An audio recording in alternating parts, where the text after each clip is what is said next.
I'm going to step off the limb now.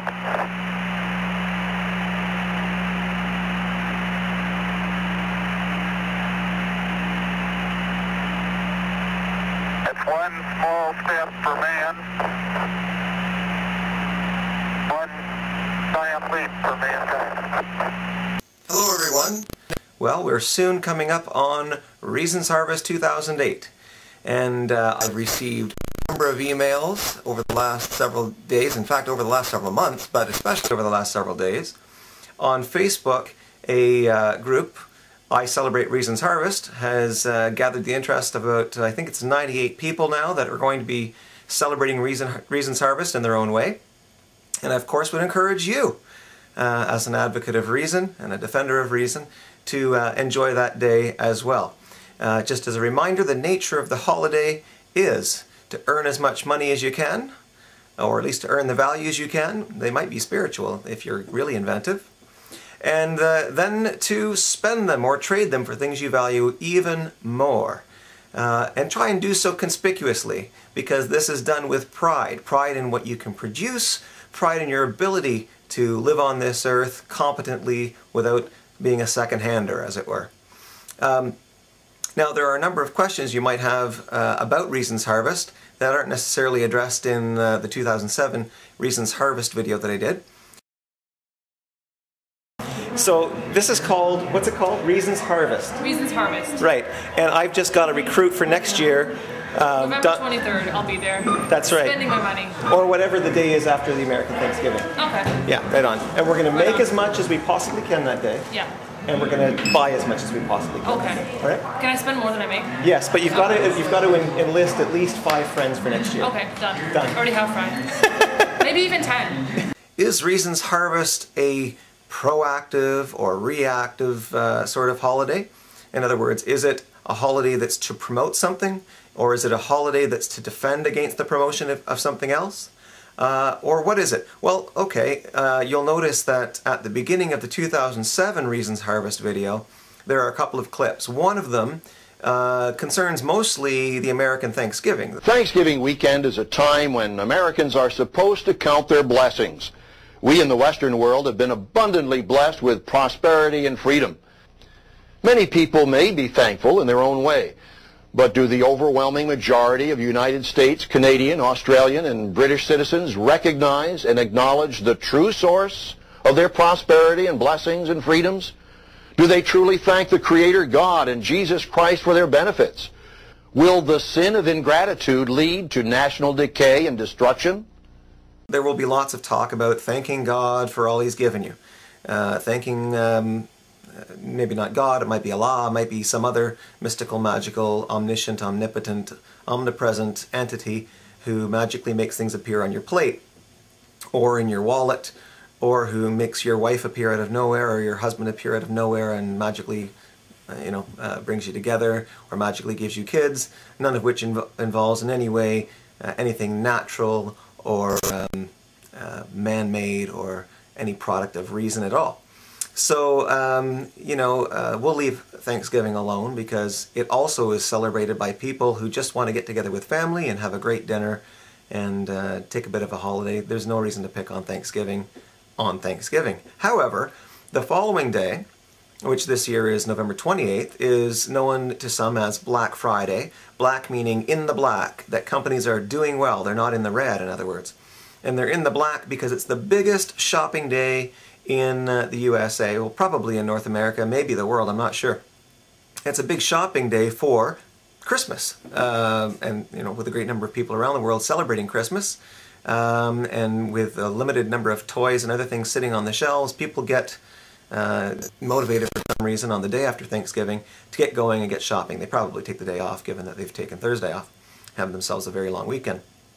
So, in 1992, as a result of that statistical phenomenon where everybody's going out and consuming more than they do on any other day in the year, a fellow based in Vancouver, BC, who runs or founded the magazine Adbusters, started a campaign that he holds every year on Black Friday. And you've probably heard of it. It's been featured on CNN. A couple of years ago, you can find a clip of it on YouTube. this Buy Nothing Day. And that's the second clip found in the Reasons Harvest 2007 video.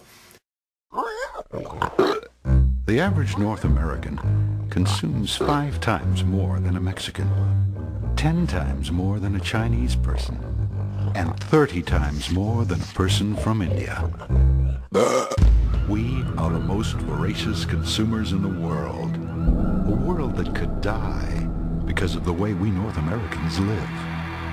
Give it a rest. November 23 is Buy Nothing Day. Buy Nothing Day is to encourage people to buy absolutely nothing. And in a recent video, I just saw it the other day, I think it was actually recorded in 2005 or 2006, but CNN interviewed the founder of Adbusters and asked him about Buy Nothing Day, and asked him explicitly, well, you know, if everybody did what you're saying they should do, if they went out and they didn't buy, if they didn't consume, if they just, I don't know, ate gravel and worms or whatever, hugged trees for a living, what if they did that? Wouldn't the American economy be destroyed? And this guy says casually, well, yes, but, and goes on to give some explanation about how do other people feel in other countries when a North American is consuming so much and they're consuming so little. And we, the rich 1 billion of the people on the planet, are now consuming 86% of all the goods in the global marketplace, leaving a lousy 14% for the rest of the 5 billion people on the planet. And then we wonder why it has ecological, psychological and political consequences. I believe that overconsumption in the rich countries of the world is one of the root causes of terrorism. I believe that this huge inequity, 86% for the rich people, 14 for the poor. If somebody wants to buy their kid an Elmo doll, what's the harm in that? Well, yeah, I mean, you make it sound so nice, but you know, if we consume 86% and we leave only 14% for the rest of the 5 billion people on the planet, how do you think that makes them feel? What about, forget about our kids, what about their kids? Well, I can understand that sentiment perfectly, but buy nothing, wouldn't that destroy the American economy? Well, yes, I think that if we suddenly all stop buying, then of course it would hurt the economy, but only in the short term. So it's entirely consumer-oriented. He completely ignores the role of productivity, the fact that there really is no significant consumer who is not also a producer. I'm talking in economic terms and moral terms. Someone might ask, well, because I put, you know, this Thanksgiving clip and this Buy Nothing Day clip at the beginning of the Reasons Harvest video, am I just saying that Reasons Harvest is just a mere pushback, a response to, an in-your-face type holiday? No, it's not. No, it's not. Keep in mind, Black Friday, that productivity that led to the possibility of being able to buy so much, that year-round productivity, all that imaginative thought, that creative thought, that marketing, that invention, that hard work and productivity, that all went in to, selling so much on a single day, but it wasn't just designed for that one day, of course, but that does end up having such a huge impact on the economy. That is the fact. That is what is going on. People are producing. People are buying. So when you celebrate Reasons Harvest, you're not reacting against anything. If anything, you're celebrating the fact of productivity and consumption. Now, are you just celebrating consumption? Of course not. It's not about buying things per se. It's about celebrating what made that product, those products possible, what made your consumption of those products possible. And in each case, the answer is human minds. Either your human mind in producing the money you needed to buy those products, or your human mind in producing some of the products or services that are out there. So, in other words, when there's so much to appreciate in what's already happening, when there's so much plenty as a result of productivity and reason, celebrate it. Celebrate the fact that you have participated, you have created, made possible your own life, your own happiness. And that is not a reaction against, that's a celebration of all that reason brings us. This other guy with the, Buy Nothing Day, he's the reactionary. And we mention him because, well, we don't mind rubbing his nose in a little bit, do we? But don't make it about reacting to that knob. It's not about him. It's about you. It's about your mind. It's about your pride. It's about your efficacy, your ability to live on this earth without, you know, making friends your means to an end, making gold your product, your things of value your means to your end. And recognizing that product, that productivity, that which human reason brings us is so necessary as a prerequisite to obtaining happiness, to attaining happiness. So is it proactive? I guess so. Now, does it have to be proactive? Does it have to be like a campaign, a media campaign? Not at all. Don't think of it as like a service. It's not a service. It's just something you're doing for you. If you could take any of the holidays that are available around the year to celebrate, I mean, would you celebrate putting Easter eggs, you know, around the house and pretending that there's a bunny that lays them? Or would you celebrate, you know, the birth of someone who sacrificed himself, if that were your choice? I don't think so. I think if you're like me, the thing you'd find most worthy of celebration is, in fact, your capacity to reason, and the fact that you choose to reason, the fact that you choose to live on this earth, to pursue happiness, and you love it. And why not celebrate that which you love the most, your own life, your own happiness? It's not a chore, it's a pleasure.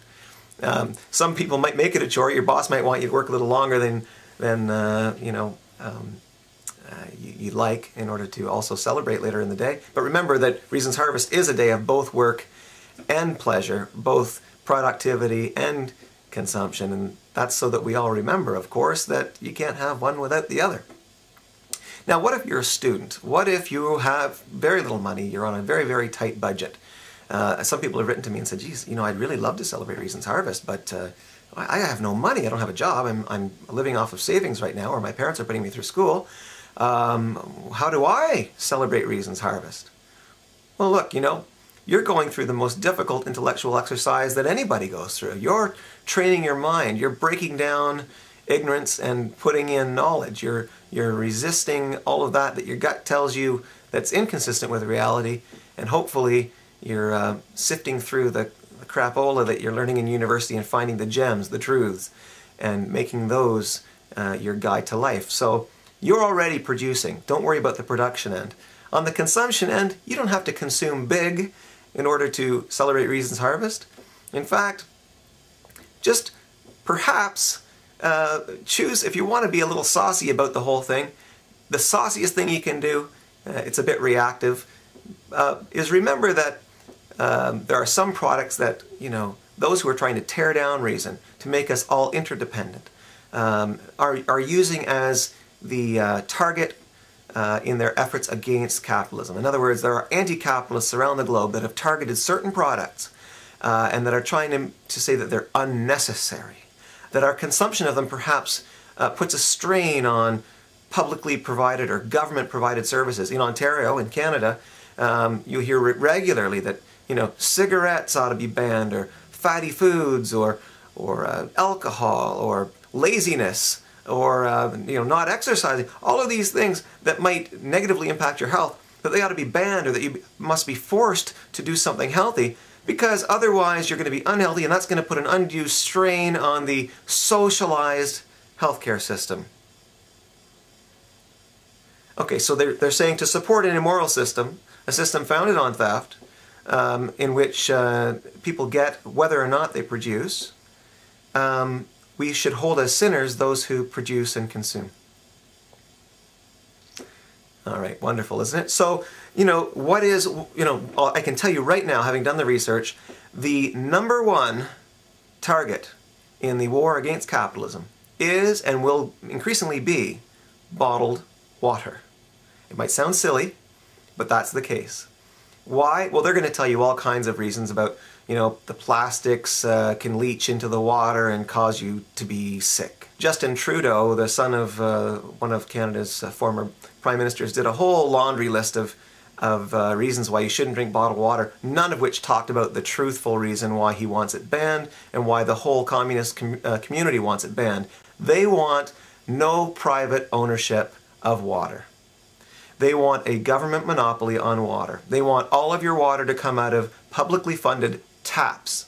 Even though those taps are lead-lined, and even though they acknowledge that you should be running your taps for 2 full minutes before you drink the water that comes out of the tap, or else you're probably drinking lead. Now, I don't know about you, but I'm paying for all that wasted water, 2 minutes of poured water. To drink a glass, it's wasteful. And think about this. Water, the tap water, they make it all potable. They make it all drinkable. And then they expect you to wash in it. They expect you to wash your car in it, to water your lawn with it, to put it in the garden. You tell me, if you need water to drink, and it has to be potable, that's obviously costly. It has to be boiled and processed and etc. But you could put lake water, for Pete's sake, on your garden. You could clean your car with lake water or rainwater. It wouldn't even have to be drinkable. In fact, you could take a bath in the lake or in the pond or in the river, even if you couldn't drink the water from those sources. It's immensely wasteful, and they know it, to process all water used for all purposes, push it through dirty underground tubes, shove it through houses full of lead solder on all those pipes, and then have it come out you're tapping into your glass or out a hose and onto your dishes, or onto your car or onto your lawn. It's incredibly wasteful. They know it, they know it's not defensible, and so instead of trying to say that, well, you know, we're going to make things more efficient or allow things to be more efficient, they're actually committing a war against efficiency. They're actually saying, let's cut off all of the efficient ways in which people can get water, the efficient ways in which water can be delivered, the convenient ways in which water can be delivered that taps can't. For example, bottled water to the middle of a desert. You're not going to get a tap out there. You're not going to get a tap running to your car when you're on a 3-hour journey. The war against bottled water is a war against privately delivered water. 2/3 of the globe is made up of water. It can be desalinated, it can be turned into fresh water. There's no shortage of water. But they want government monopolies on water. So, back to what I was talking about. You're a poor student, or maybe you're just on a tight budget, you're not a student, and you want to do something that will show that you favor that which is in favor of reason, that which is in favor of capitalism. You could make no bigger symbolic gesture than to go out and spend $1 or $2 on a bottle of water and just drink it somewhere in public.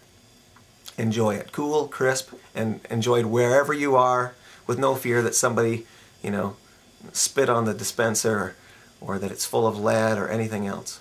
That is probably the least expensive way you can get to the most meaningful core of celebrating that which we celebrate on Reason's Harvest. I mean, it's not the only thing. If you got more money, go out and buy yourself a cigar or something equally politically incorrect, and if that's the extent of your your expenditures for the day, well then fine. Again, you've made a symbolic gesture, if not a wholly large one in terms of money. And then if you've got the money, go nuts. Really enjoy your day. Buy those things that you've been holding off on and that maybe you deserve. You've worked hard all year, and by God, sometimes we all deserve a little bit of reward. So go out, buy that music that refuels you so well. Buy that video that you've been wanting to sit down and watch. Buy some cheese and some wine and sit down and watch it and just enjoy it. Anyway, I'm hoping you all have a really good... Oh, I want to tell you just a few things before I leave you. There have been some really neat things I've been told about what people are doing on Reason's Harvest, and I won't use last names, but there's one fella, I won't even use names, there's one fella who's using some money he's earned to buy a server, a server, so that he can offer online gaming with that server. And obviously he's going to make a load of cash doing that. That's a big way in which Microsoft and these various online gaming companies are hoping to make money. So, man, is that ever a great way to spend money on Reason's Harvest, because, of course, it's a productive expenditure rather than a consumptive one. He's going to be making money by spending money and getting really happy doing it. So congratulations on a great plan. Marnie, you know who you are. Wow, that's really cool. Marnie's going to go out and she's going to buy some, I think she said it was a short dress or lingerie. But either way, it was totally cool and totally fun. And all her money and everything she earned will go, not everything she earned, but something she earned will go into buying it instead of what somebody else earned. Anyway, I'm hoping you'll have a really good Reasons harvest. I'm planning on having one. I'm going to start, I think, by having some genetically modified tomatoes with my breakfast and seeing where the day takes me. I don't do a lot of planning for it necessarily. But I do planning for Reasons Harvest itself. So if you are a member of Facebook, check out the I Celebrate Reasons Harvest group. If you are on the web, check out reasonsharvest.com, which is a website I developed. I'm not making money out of this, and I'm not saying I shouldn't. I think it would be great if I could. But I really want people to understand that my first and foremost interest in all of this is spreading a defense of reason, and I think that will make me and everybody else who celebrates it wealthier, both spiritually and materially than ever. What else? Actually the reasonsharvest.com website, I hope to update it in time, although it's been immensely labor intensive, and I'm not sure if I'm going to meet the deadline. So if I don't, I apologize that the website looks a little amateur right now. It eventually, and for 2009, will look much more polished. And if you can, if you've got a video camera or a cell phone that has a camera on it or something, make sure you video at least some of what you do that day. Smile in the camera, or at least look in the camera and say, "Go thank yourself," with a smile, of course, because that, as you probably know, is the Reasons Harvest holiday greeting. Alright, I'm really looking forward to seeing how other people have celebrated it. I'm going to post whatever people can send, either upload to YouTube or what they can send to me in email. I think YouTube postings are probably the best. Just give me an email at pmckeever@mckeever.com. I'll try and make sure I link to it somehow, make sure I put it on the Reasons Harvest website so that other people next year can see how many other people were enjoying it. Right now we look, it's easily in the, at least 100, probably more. And I want you to keep one other thing in mind. When that guy who was saying that he had set up this Buy Nothing Day was talking to the lady on CNN, he said that millions of people around the world are now celebrating, if that's what it's called, it must be a dreary celebration, but in any event, they're now celebrating this, Buy Nothing Day. And he said he started in '92. This Buy Nothing Day that we started back in 1992, it's had a meteoric rise, and it is now celebrated in 65 countries around the world. So today in the United States of America, when millions of people were going and shopping like crazy, there were a few million other people around the world who didn't buy a single thing. Well, you know what? This is the first year in which other people are being invited, even know about this idea of celebrating reason on the day following the American Thanksgiving, on Black Friday. And I'll bet you that we can beat the millions in 15 years. My goodness. Just imagine the millions of people going out and celebrating their own productivity, their own reason, and just buying great stuff and really remembering it for the rest of the year, refueling themselves for the next one. I think we'll be able to topple ignorance of the importance of reason if we just celebrate it conspicuously. So do so. Oh, and I almost forgot. If you want, you can download from the reasonsharvest.com website or from the I Celebrate Reasons Harvest group on YouTube. On Facebook.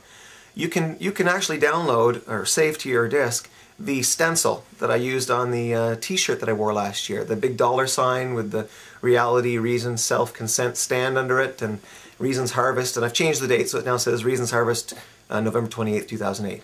Okay, I think I've said it all. I've probably bored you to tears. Have fun, and go thank yourself.